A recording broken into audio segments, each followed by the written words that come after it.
आज आपण बनवणार आहोत हरभऱ्याची कोवळ्या पानाची सुकवलेली भाजी। आता ही मी एवढी भाजी घेतलेली आहे। आता याच्यामध्ये आपण हे 2 चमचे बेसन घालून याला मिक्स करून घेणार आहोत। हे पहा मी भाजी मिक्स करून घेतलेली आहे बेसन घालून। आणि आता आपल्याला फोडणीला मोहरी लागणार आहे, जिरं लागणार आहे आणि हा लसूण मी 7-8 पाकळ्या ठेचून घेतले 2-3 चमचे।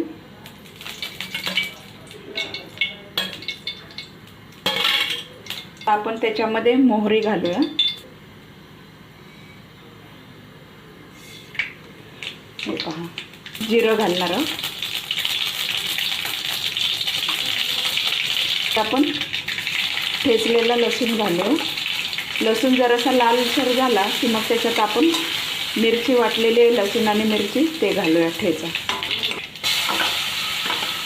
तुम्ही तिखट मंडळी तुमच्या आवडीनुसार घ्या। आपण हळद घालूया त्याच्यामध्ये। 1 तांब्याभर मी पाणी घातलेलं आहे। तुम्हाला किती बनवायची त्या हिशोबाने तुम्ही पाणी घालू शकता।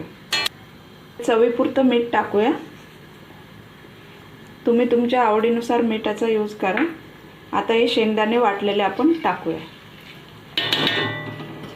मस्त उकळी आलेली आहे आणि सुगंध पण खूप छान येते। आता याच्यात आपण भाजी घालून घेऊया। भाजी अशी थोडी अशी सोडायची, जेणेकरून आपल्या गुठळ्या नाहीत होणार भाजीमध्ये। हे पहा घेऊया। ज्वारीच्या भाकरीसोबत खूपच मस्त टेस्ट येतो याचा। हिला आपण 5-7 मिनिट झाकून ठेवूया। ही पहा आपली भाजी झालेली आहे मंडळी।